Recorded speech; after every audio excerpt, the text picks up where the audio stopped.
Good evening, you're watching the ITV news channel. We'll have the rest of the Rugby World Cup final in a few minutes, but first, a day after being crowned world champions, the England team has been mobbed by thousands of adoring fans down under. James Mates reports from Sydney.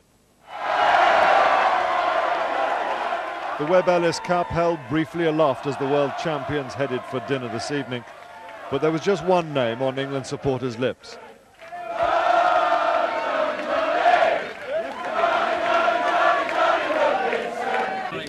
He admits he doesn't quite appreciate the effect that one magical moment has had back home.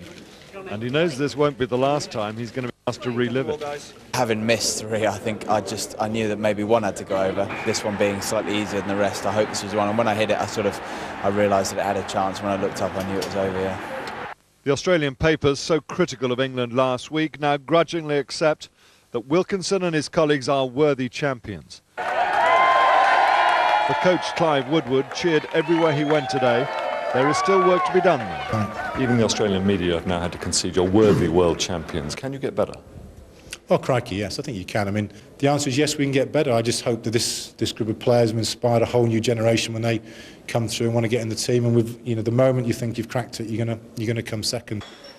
As for the celebrations, well, as Johnny Wilkinson and his girlfriend were heading up to the hotel restaurant for lunch, some of his teammates were emerging from a friendly police car, which had given them a lift home. Not much time wasted on sleep here.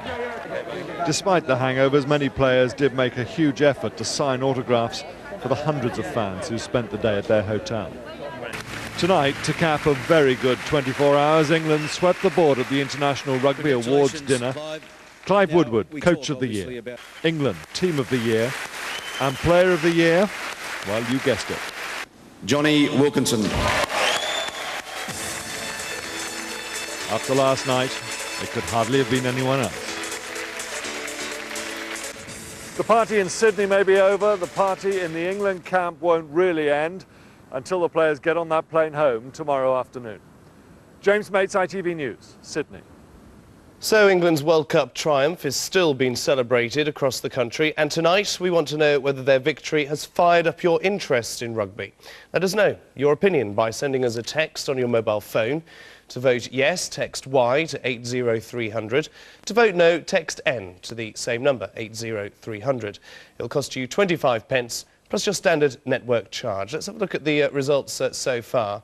And an overwhelming 88% of you saying yes, it has fired up your interest in rugby. Well, we'll keep you updated throughout the evening here on the ITV News channel. Other news now, and the President of Georgia has been forced to quit. Tens of thousands of protesters have been celebrating outside the parliament of the former Soviet Republic. They're opposed to the leadership of President Eduard Shevardnadze.